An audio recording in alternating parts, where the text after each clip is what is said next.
Um,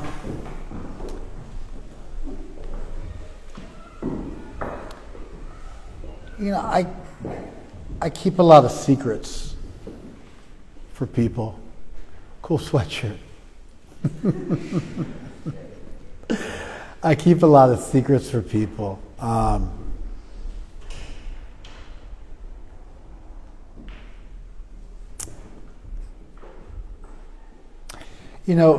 Generally speaking, people share their secrets with therapists. I think that's the gold standard. Therapists, social workers, psychologists, psychiatrists, mental health professionals, depending on what your flavor is. You got your LMFTs, your licensed marriage and family therapists, you got your LCSWs, licensed clinical social workers, and you got psychologists, you got psychiatrists. Psychiatrists can prescribe medication. That's what distinguishes them. And it's a doctorate. And then there's also a way to circumvent that. You can go to a nurse practitioner, which is interesting because it's a completely different path. You can be a nurse, and then you can become like a high-level nurse practitioner, and that also allows you to prescribe medication. It's a little wrinkle in the system, like a different path you can take. So if you want to get prescribed psych meds, then you go to see either a psychiatrist or a nurse practitioner. And then a lot of times what happens is you'll have a primary therapist, a psychologist, or a therapist, and because they can't prescribe medication, they'll have you go see a colleague of theirs who's a psychiatrist, even just for one appointment. And then that psychiatrist will prescribe you medication, having seen you. And a lot of times they'll even take advice from the therapist who is able to diagnose you and has an idea of what you need, but isn't allowed to write the script. Is that all correct? Yeah. That's just kind of fun facts in case you guys want to take psych meds, get prescribed a mood stabilizer, which is the euphemistic name for antipsychotics. They used to call them antipsychotics, but that sounds really scary. So now they call them mood stabilizers, which is deceptively mild, right? Oh, I'm just on a mood stabilizer. Which one? Oh, Halidol. Which is like just a step away from Thorazine or something like that. That's going to completely, vegetabilize you.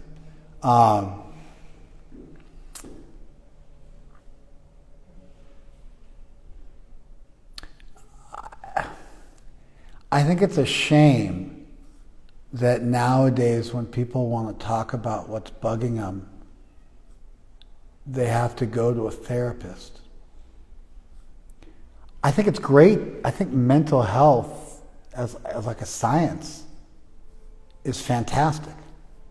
I mean, the leaps and bounds that have been made within the mental health industry over the last century are just,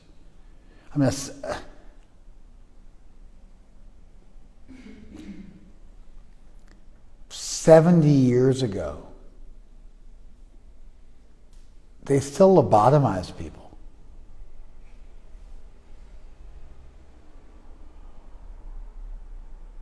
You know what a lobotomy is, right? They take an ice pick and crack you in the head, and all of a sudden, no more mental health issues. You drool a little bit out of the side of your mouth, but it was ridiculous, the amount of lobotomies that were still being performed in the 50s in this country. You go back 100 years, they were yanking out all your teeth. They had some idea that cavities were the cause of mental health issues, and so you go into a psych ward and they'd yank all your teeth out. It was just was like the Dark Ages or something like that.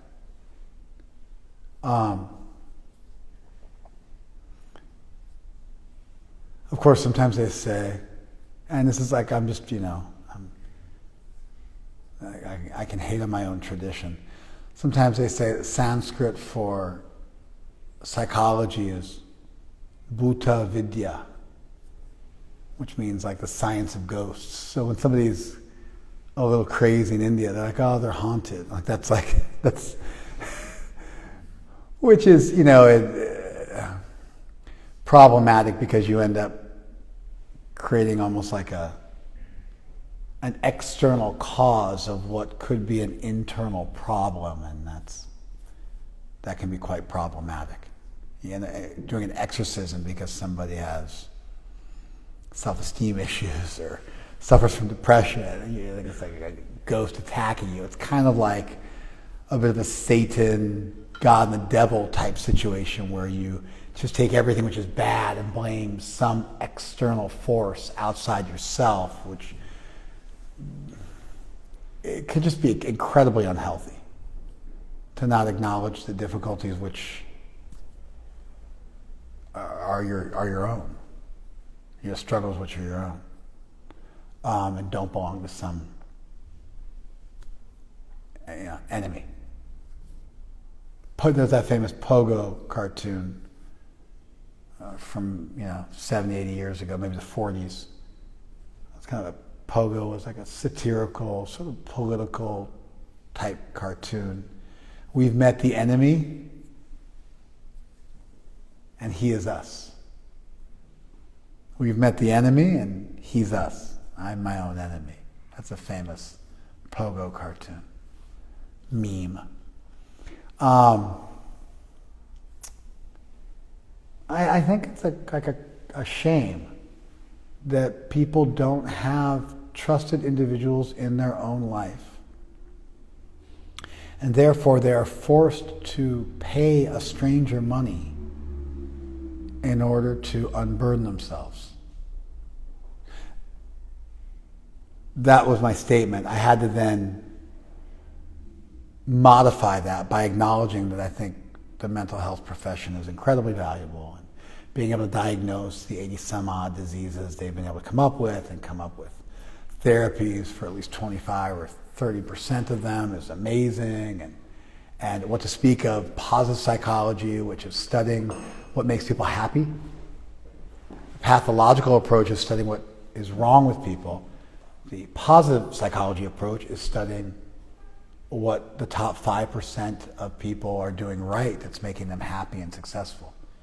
And that's been just an incredible renaissance within mental health, because you can just, instead of trying to get rid of the bad, you can accentuate the positive. Instead of merely eliminating the negative or controlling the negative, you can accentuate the positive. Did you guys listen on your way in? Did you listen on your way in? Okay. So that's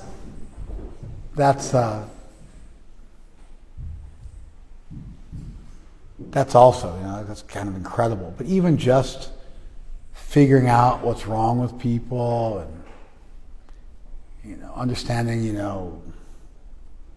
cluster B personality disorders like narcissistic personality disorder and antisocial personality disorder, vis-a-vis bipolar and schizophrenia, and then you get a little complicated. You get like a schizoaffective where they're mixed together, and OCD and treatments for these different things. And it's just incredible what you can do to help people.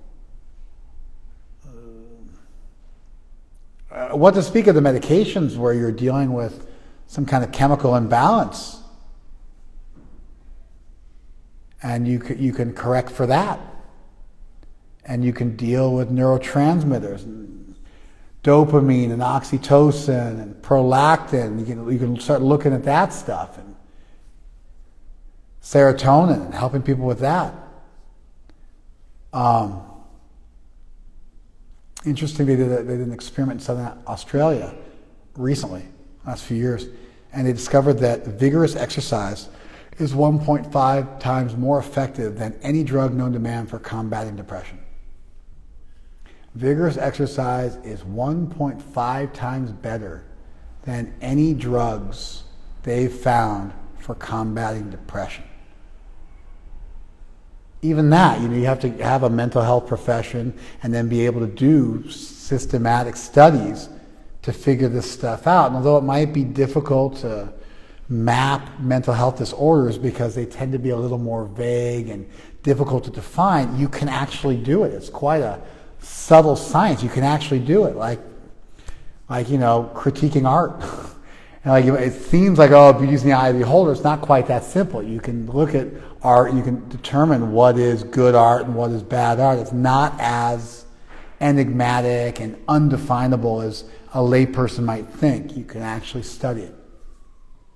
You can figure stuff out. It might be subtle, it might require some effort, but you can map this stuff out, figure it out, and actually do serious academic, double-blind, peer-reviewed studies, and I really figure it out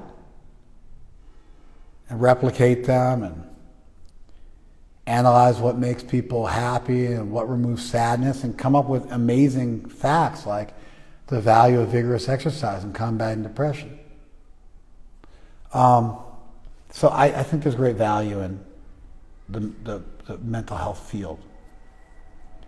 That said, I think everybody should have friends they talk to and gut themselves to and open up to. And when you don't have that, and the only person you go to talk to is someone you pay money to for 50 minutes, I don't think it's bad to have that person in your life, especially if you need someone to really diagnose you and recommend some therapies. But I think what happens with most people who go to see therapists is they end up demonizing everyone in their life, making themselves look like saints. If your therapist ever met your family and friends, they would realize you were a consummate liar, like an actual pathological liar and a scumbag, because you made out everyone to be a demon and made yourself out to be an angel. And if you talk to your friends or your elders in your community, you can't do that because they know everybody. When you start to try to demonize, they go, I was there. I was in the room when that happened. That's not how it went down. In fact, you don't even do that because you have to chasten yourself because you know they know where all the bodies are buried and they know all the players and you can't get away with it. It keeps everything a lot more healthy and real. And what a crying shame it is that we don't have people in our lives that we can just open up to, elders in our lives that we can open up to, that we can trust. And so I think there's a need for elders. And amazing, I think actually priests used to occupy that space. I mean, in an agrarian society, there were village elders. And you had these extended families, so people weren't moving far away from their families. So you had your grandparents, and you had your village elders, and your community elders, and they occupied this space. They filled this role. And then you also had your church on every corner, as evidenced by the neighborhood we're in now, where it's filled with these massive church buildings. It's like a castle. And it's like, oh, that's a Scottish Rites church building. I didn't even know there was a Scottish Rites church. And they have a huge, massive building a block away. So that obviously meant back when land was cheap and people were pious, everybody was like, let's build a church. Let's build a big, huge church. Make a parochial school so we can send our kids to a school that shares our values. And we'll go there for potlucks and celebrate all our community events. And the Serbian church, the Orthodox church in St. Louis that my family attended growing up, they were there like 3-4 days a week. a Bible study class one day, and definitely Sunday. Sunday was like an all-day affair. They had big feast afterwards. Everybody hung out. They had a big playground for the kids to play in. And then they had, dances and bingo and whatever other nonsense they were doing. But it was a community center as much as it was it's important when they do intentional communities, when they do planned intentional communities, which are organized by, sociologists and civic engineers, and they actually engineer a community and buy property and lay out the property for a community that's going to live there for many, many generations and occupy that space for many generations. They have educational spaces within that community. They also have social spaces because a community needs both things. They need to have a place where they educate their community generationally, and then they also need to have spaces where they disport themselves on equal terms and are friends and hang out. And this is part of, the actual academic study of making communities. But it was naturally done in the Orthodox Church that my family grew up in. They had a playground. They had a school. They had a place to play. They had a place to learn. They had a community center, a hall that you could rent out for important life events, because human beings do this kind of stuff. And so I think priests also used to occupy this space back when people were pious. Honestly, I think nowadays, with the death of churches in America, the small church in America, it's almost like churches, it's like agri-farming has also worked into religion. You have this massive growth of the mega churches and the death of the small churches. It's like, the advent of monocultures, 10,000 acres of corn, and then the death of the small family farm.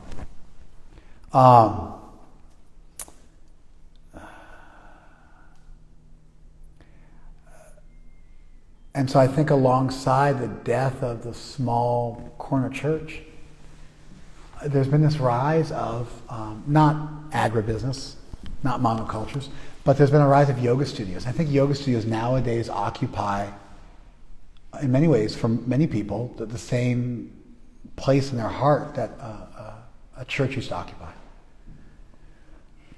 People go there, and they go there for some physical culture.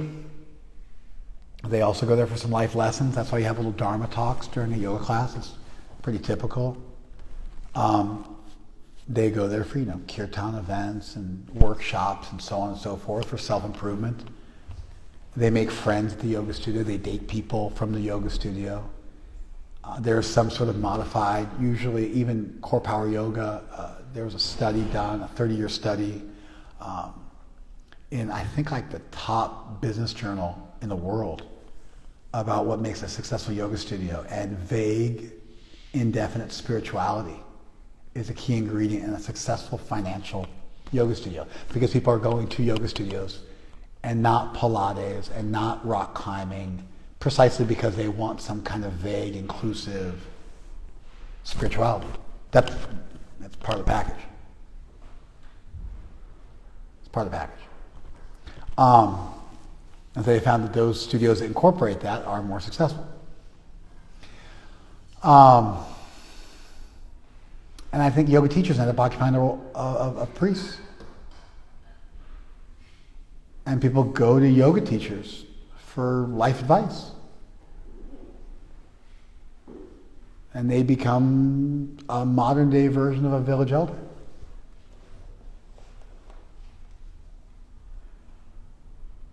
And I think that's terrible because, somebody has a 300-hour and is 24 years old and has no, is an alcoholic and has no life experience and still smokes weed and lives with their family and never had a successful relationship in their life. And somebody in their 40s who's going through a midlife crisis thinking about a divorce is asking them for advice on relationships, and they're spewing some vague, ethereal nonsense. I think there's a downside to that. But, which is why I think it's great that I'm not a super big fan of life coaching, but I am a super big fan of the rigorous study of, let's say, mental health, for example, because it is a field, you can become expert at it. But you got to put the time in, you got to study. You got to read textbooks. I've read psychology textbooks just as a priest because you got to learn stuff. If you're going to help people in that way, you got to know what you're talking about. And there's a field, and so you have to familiarize yourself with that field. It's not completely arbitrary and made up. There's a science.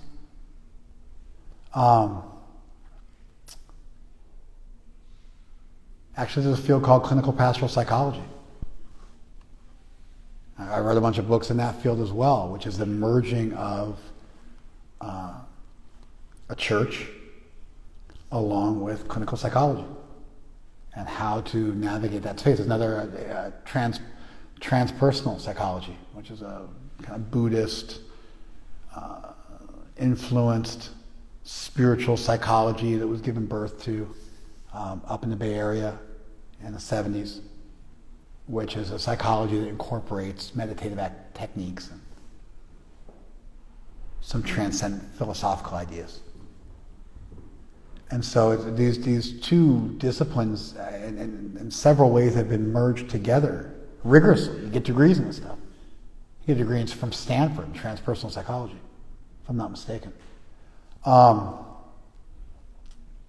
And clinical pastoral psychology is offered, everywhere. Go to LMU and get a degree in that.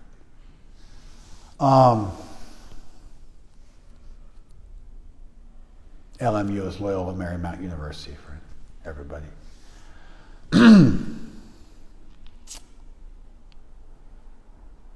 So yeah, I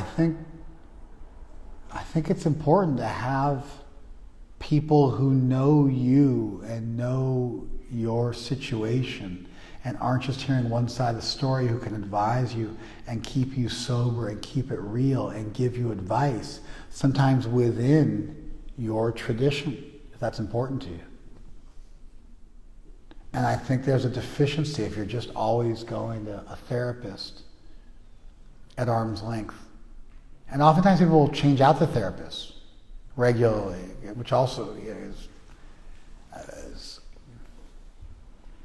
it's like a whole avoidant, complex that you can just nurture, and there's no who can stop you. Whereas you can't really trade out your grandma, or a committee leader, because they're just there. There's some commitment. You're forced to stay in that space and deal with these people and work through things, which I think is incredibly helpful. Healthy and healthy and helpful and good. Anyway, the Gita. And so anyway, I was in a situation today. I keep a lot of secrets, and people tell me a lot of secrets I never share with anybody. Sexual assault or abuse or the like. I just kind of never share that with anybody. Or difficulties with drug addiction or infidelity or suicidal ideation. And there's a lot of things where I just, that one gets a little raises edge because you got to be careful with that one. Depending on which version of suicidal ideation, you might have to step in and intervene, do an intervention, and open it up. But I keep a lot of secrets for, most of you. And then sometimes there's stuff that's not secret. You tell me stuff, but it's not really necessarily confidential or private, and it's cannon fodder, and I use it to educate others. It's almost like a badge of honor with me if we're close enough and I know that you are woke enough and healthy enough where I can start to use some of the stuff we've been working on and some of your issues to educate other people. it almost becomes an endearing feature where I know that you are someone who's healthy enough where I can use you in a conversation to refer to something that needs to be addressed and have you become illustrative of an issue that's been worked through.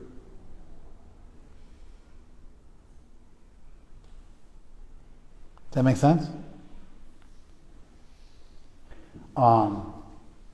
Cue and like an inappropriate joke would normally be where my mind would go right now, and I would refer to somebody with something super embarrassing that didn't have anything to do with them and their problem that made them just like look awful, and then so like so and so had a problem with such and such, and then we would laugh, and they would be like, "Oh my God."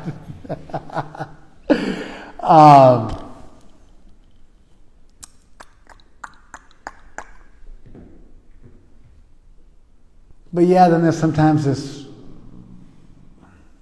kind of halfway thing where someone hasn't told me not to say something, and it's not necessarily something which would be private, and then I mention it and they would have preferred for me to have kept it private, and I got so much stuff in my head that I step wrong and I zig when I should have zag, and I gotta do a mea culpa and say I'm sorry and then contain it and apologize and that happens. In fact, it happened tonight with my son. My son told me something and I wasn't supposed to say anything, but I didn't realize that, and so I shared it with the person it was about. And the third party was involved and blah blah blah blah blah blah, and I got in trouble with one of my 4 kids. I'm not going to tell you which one. But yeah, and I had to say I'm sorry. And then luckily I was able to leap in the breach and hadn't gone anywhere, and I was able to just ask the person I'd shared it with as a favor to not share it with anybody else. Generally, I don't ever like to talk about people behind their backs. And so usually if I want to talk about you behind your back, I just perform the austerity of telling you what I think to your face. And if occasionally I talk about somebody behind their back, I usually then call them up the next day and go, "Hey, I was talking about you yesterday and I said X." Because I really want people to trust me, and that's important. It's important to me, but it's also important for them to be able to trust me, because a lot of times I'm playing a key role in somebody's life, and I don't want to risk that trust. And so even if I end up saying something negative about them, at least they know that whatever I think about you, I'm going to say to your face.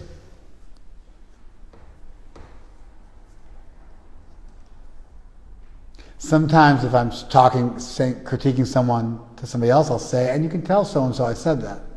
And I've told them many times, making it real clear that I'm not talking behind their back. I'm saying something I've told them, and they know I tell other people, and now I'm telling you, and don't think I'm gossiping, because go ahead and tell them. And I told them.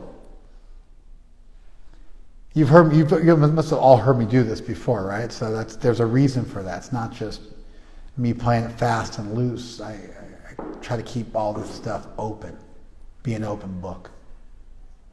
About my own struggles too.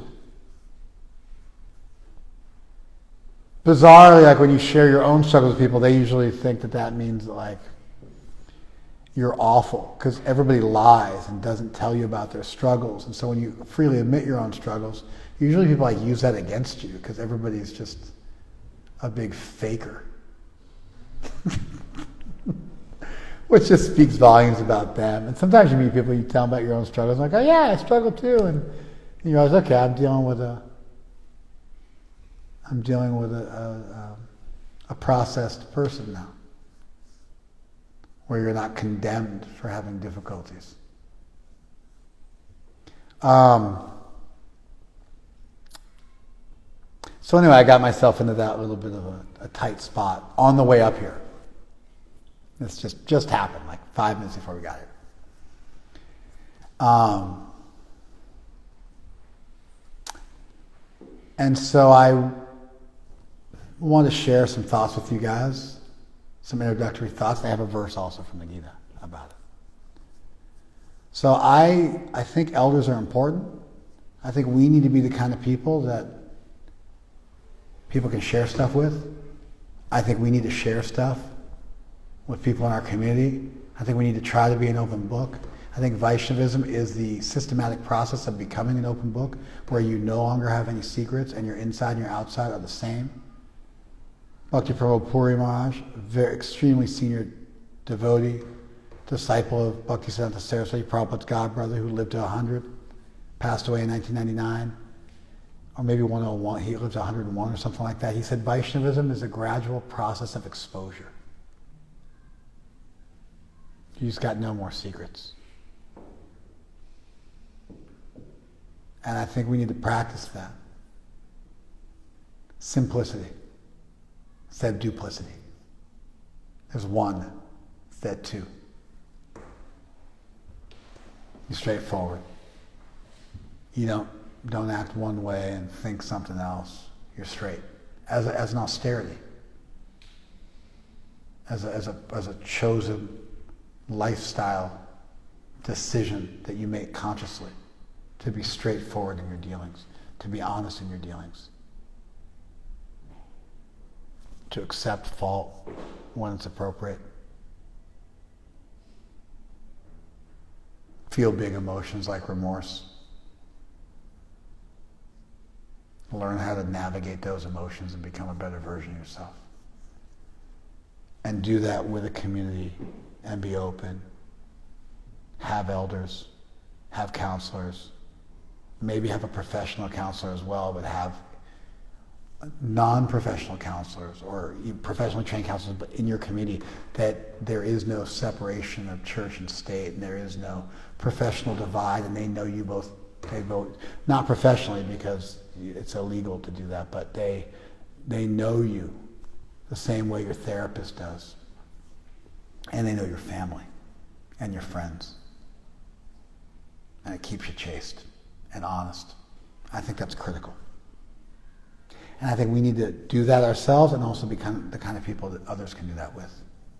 And navigate expertly this space of loyalty and openness and confidentiality and holding people's pain and at the same time opening things up, and that razor's edge, that real fine line where you create an open environment, and at the same time you don't force anyone to share something they're not ready to.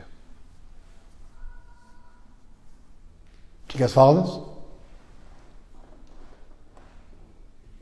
And I actually think it's a science, and I'm sharing with you guys some threads of some thoughts I have about what that navigation looks like. And what a good community looks like, and what a good elder looks like, and the kind of things they grapple with. And here's a verse in the Gita. Anudvega kadam vanmaya tapa uchyate. Tapa uchyate. This is called tapa, austerities. Tapas. Not tapas, the food in Spain, but tapas, the austerity. Tapas uchate. Vanmaya. Comprised of speech. This is the austerity of speech. Vanmaya tapa uchate. The austerity of speech consists of anudvega kadam vakyam. Speech which is not agitating. Vij means to agitate. Utvij means to rise up in agitation. Anudvega means to not create agitation. Kadam, not causing agitation. Anudvega kadam vakyam, speech which doesn't cause agitation. That is one of the austerities of speech. When you speak to people, you should not speak to people in a way which creates a disturbance for that person. You should speak in a way which is encouraging and positive and upbeat and it doesn't disturb them and it doesn't cause them pain and make them uncomfortable.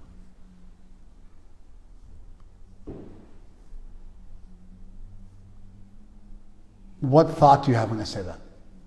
You should all have a thought. If you're smart, you're intelligent, you're listening, you should have a thought, you should have a doubt immediately in response to what I just said. If you don't, you either weren't listening or you're not that smart. It should be like every single intelligent person who was listening should have already had a doubt from what I just said automatically. Should be like that. If you didn't have it, either A, you're not smart. This is a challenge. In case that wasn't clear, I'm challenging you. Or B, you weren't listening. If you weren't listening, you're just being offensive to me. Okay, fair enough. If you're not smart, it's a little bit more of like a systemic problem you're going to have to contend with. It's a bit of a razor's edge, right? Did you spit in my face or are you just stupid? What's the doubt? Yeah.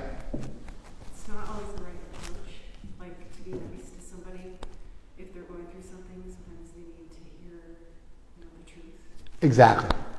What about a situation where you need to agitate somebody in order for their betterment? You're supposed to be mildly spoken and just it's like all fluff and there's no substance to it, and sometimes it's necessary. If you have cancer, it's like how do you say that in a way which is not agitating?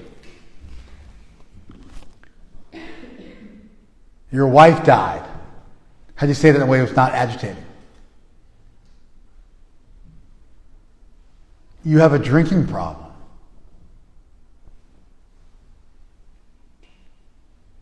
How could you ever be a well-wisher of somebody and never speak in a way which might be agitating? Therefore, Krishna's statement appears to ignore this reality. Who had that doubt when I challenged you guys? Yeah. Good. That's great. I believe you. Good.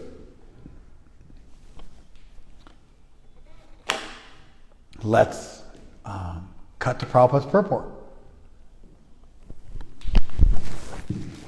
First line of Prabhupada's explanatory notes, his purport, his explanation of the verse.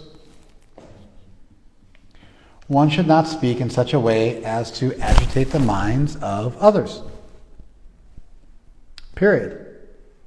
Okay? Prabhupada is saying what Krishna said, therefore our problem with Krishna has now become our problem with Srila Prabhupada. You follow? So now we're got a problem with Krishna, and we got a problem with Srila Prabhupada. Okay? Of course, when a teacher speaks, he can speak the truth for the instruction of his students. But such a teacher should not speak to those who are not his students if he will agitate their minds.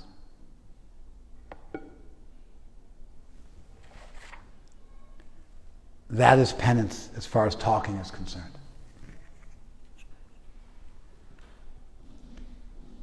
You see what Prabhupada did there? What did he do? Yeah, he made an exception to the rule. He offered a modification. He introduced some nuance. Right? Exactly. It's interesting, right? If someone hasn't accepted you as an authority or a teacher and isn't interested in having you take them to that place where you tell them something for their betterment and they're receptive to that, what happens if you go ahead and agitate their minds? They become inimical. They become shut off to that information. Sometimes if you tell someone about Krishna in a way which challenges their status quo idea of reality and they're not receptive, they will never for the rest of their life listen to something about Krishna. And so although you may have spoken the truth, because they weren't receptive to it, they will shut down and they'll never learn that lesson. Do you guys follow that? They'll become anathema, inimical towards that information. Because you picked the wrong time. And you force-fed them, shoved something down their throat when they didn't want to hear it and they weren't receptive to it. And they just cut that off forever and they'll never listen to it, ever.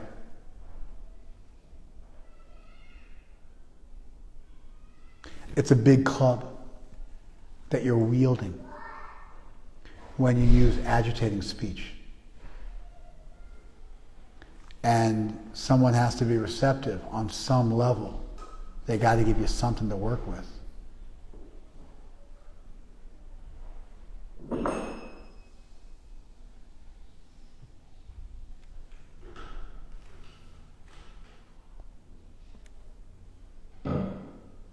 You follow?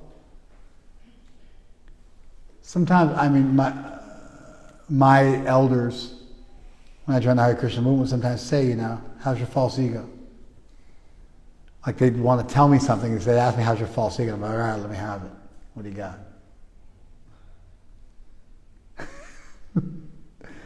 And I oftentimes say to people, including all you guys, do you want to know what I think about this? I'll ask you.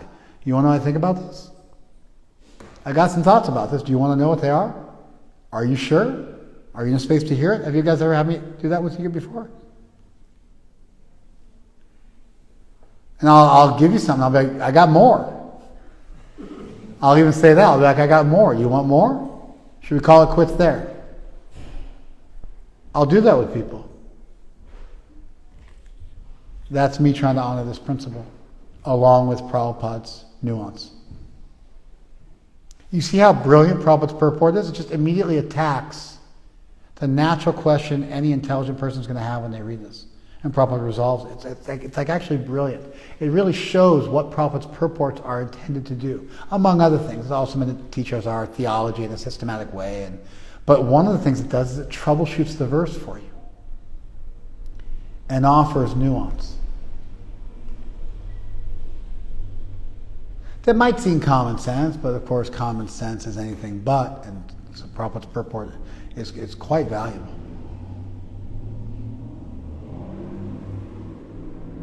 Prabhupada was one time saying, he was answering a devotee who asked like 20 questions about Tulsi Devi. Prabhupada fielded the first 2 or 3, and he said, and as far as the rest of your questions go, please use your common sense. And then he wrote, and if you don't have any, please find someone who does. Prabhupada wrote a lot of letters, and so sometimes he had to nip stuff in the bud, and he couldn't just answer every nonsensical, obvious question. If you don't have any, find someone who does. Anudvega kadam vakyam satyam priyam hitam chayat. Satyam priyam hitam chayat.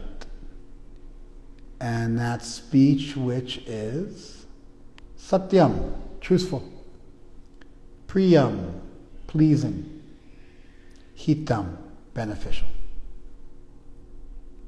So your speech should be truthful, pleasing, beneficial, and not agitating. And when truth butts up against unagitating, then if you're in the role of a teacher, you can sideline the unagitating And you can, in a loving way, in a sweet way. Priya means loving, actually. Dear. Also pleasing. But it can mean like in a loving way. Actually, the primary meaning of it here would be like in a loving, kind way. For their benefit. Words of truth can be spoken even though they're difficult to hear.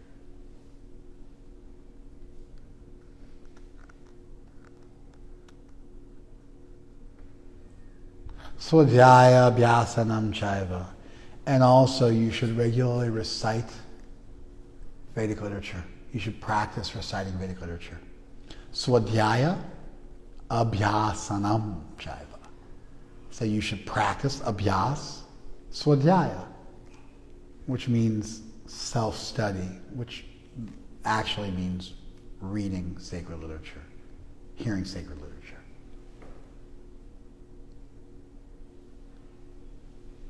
And that's interesting because it means that you shouldn't just have your own thoughts.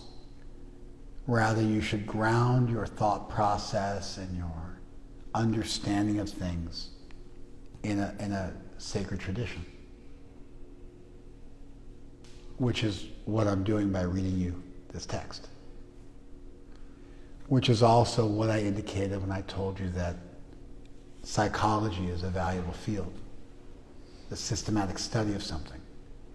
It shouldn't just be arbitrary and random. So I offer a little critique of, let's say, like life coaching, which is such an unregulated industry, as compared to psychology, for example, or the academic study of mental health.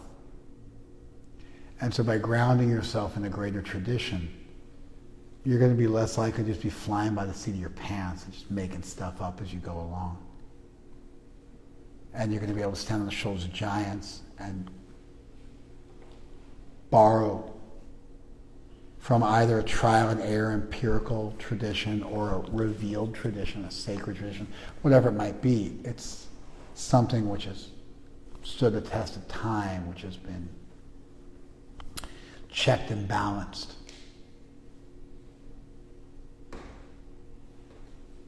And it's a really interesting point that Krishna includes. Because it means you're not just speaking your truth. I always thought it was funny, like this is my truth, as if the very nature of the idea of truth is, generally speaking, that's objective instead of subjective. And so what's my truth really is just another way of saying my opinion. But my opinion is so important because I have like delusions of grandeur that my opinion gets called truth.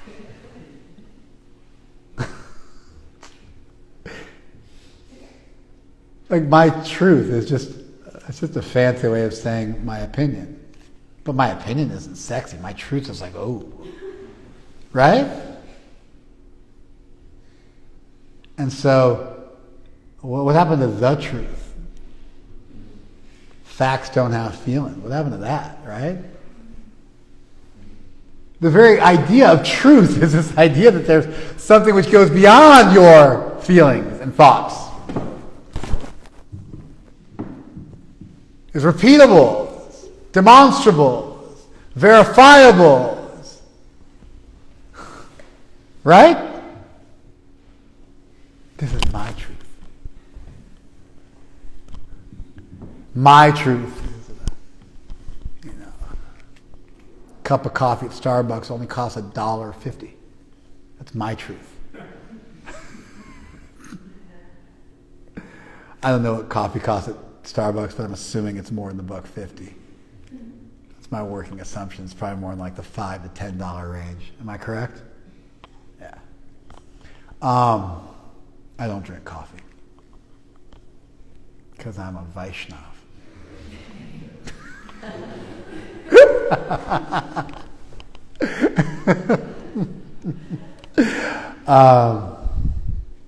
That was the Satyam and Hitam and Priyam, because it was a little sweet the way I said it, but definitely a little Anudvega Kadam. It was a little Udvega Kadam. It was a little challenging for you guys.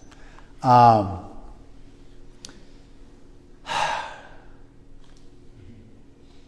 Yeah, it's actually an amazing idea, but when you ground yourself in some tradition larger than yourself, some body of information, some facts, a science, whether that science is empirically arrived at through trial and error, or whether that science is revealed from above but is part of a long-standing tradition, you're not just doing your own thing. You're checking yourself. And you're balancing yourself. And so this, and also consists of regularly studying a body of wisdom which is above yourself, is brilliant. And this is exactly what I meant when I said you check in with the village elders. They're part of a tradition. You check in with a community. You check in with a body of literature. You check in with mental health professionals. You check in with a science so you're not just flying by the seat of your pants. And that governs your speech, and you're not just saying any damn nonsense in the name of my truth.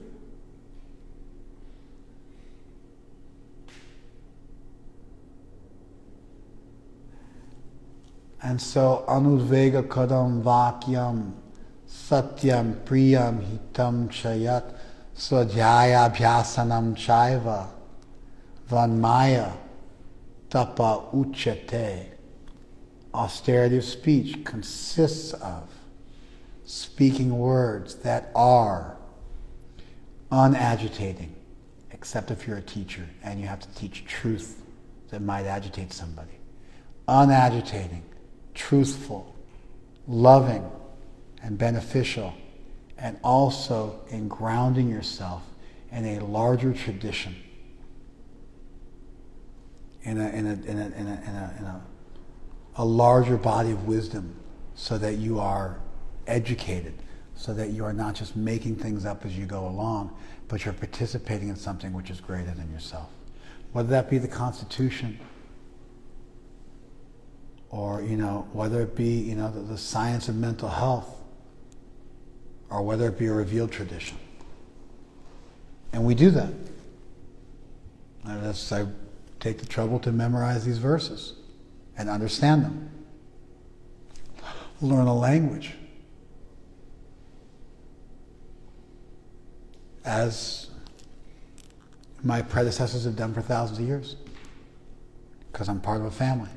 It goes back into antiquity of people who take this stuff seriously. And I look at this, I look at Krishna's words, and I'm like, wow, Krishna's brilliant. This stands up to the test of time. This is relevant to what I went through in my car ride on the way up here. It's relevant to every single one of us. It is the essence of forming any kind of intentional community. It's the essence of forming any community whatsoever, even if it's non-intentional. It's the essence of what it means to be an elder. It's the essence of what it means to help people, to be an elder, to be a bringer of truth, to be someone that can be trusted, to navigate that space where people have confidence in you, to be able to bring light to the next generation down. Here it is, right in front of you, the austerity of speech. Krishna's words are as relevant now as they've ever been, and they are illuminating.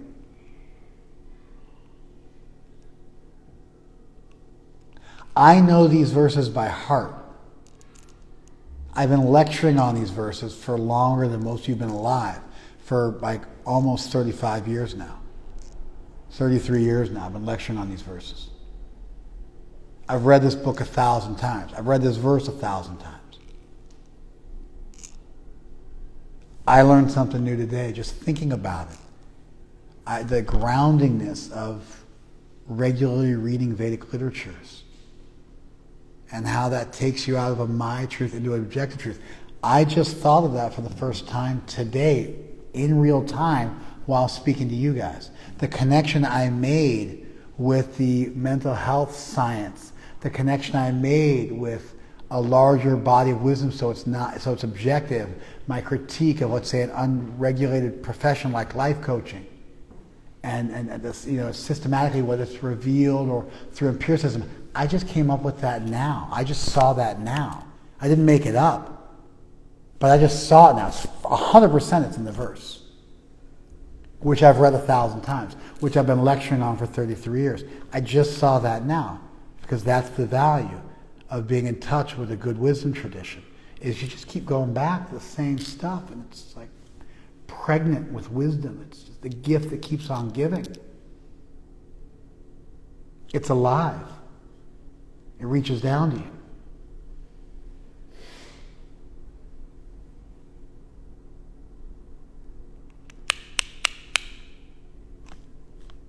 That's it. You can leave it on. We got a couple minutes. Give me some feedback.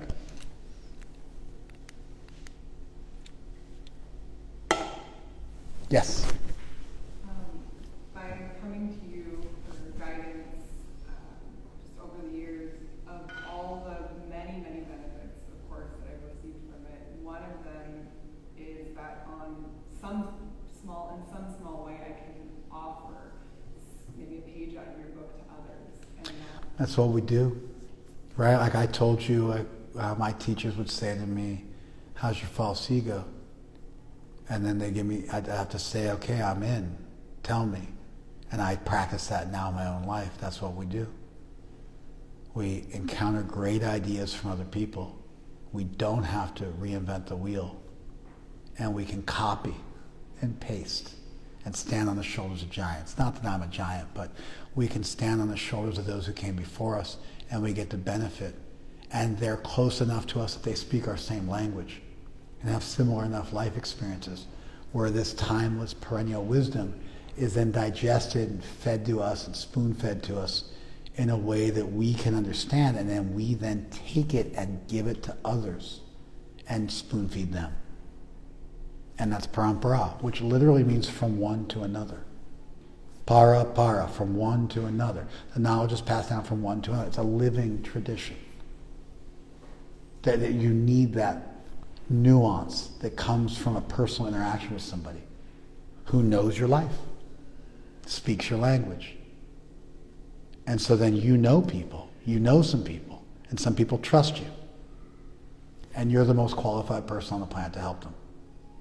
So we have to then learn the tradition so that those people who trust us can receive something amazing from us, namely what we receive from those above us. A little awkward because I'm the person who does that for you, but irrespective of that, that's actually what's going on. And then you're supposed to, that's how you repay me. You then give it to the next person down. That's exactly the program. Thank you. Jonathan, you were going to say something?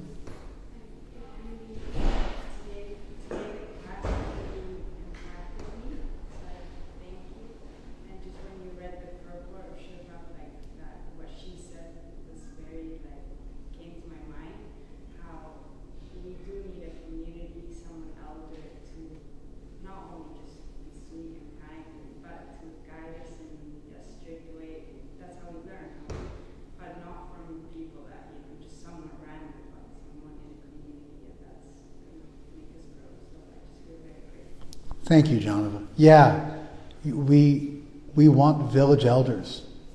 We don't just want a therapist. That can also be beneficial. But I want to tell the people I love who know me everything that's going on in my life. I want to gut myself to them because they can advise me like no one else can. And specifically because I'm a devotee, I want to reveal my heart to those devotees who are brilliant, who are wise, who have life experience far beyond mine, because I want Krishna involved in the advice, as do you. And so for people like you, for people like me, we'll always trust most our devotee elders. We'll want them to be trained also, but the Krishna thing is indispensable for us. Right? Yeah. Thank you. Yes? Hi. Thank you for sharing deep wisdom. My question is, I'm curious to hear how this would apply to, I guess, situations where there's like structural. Keep going.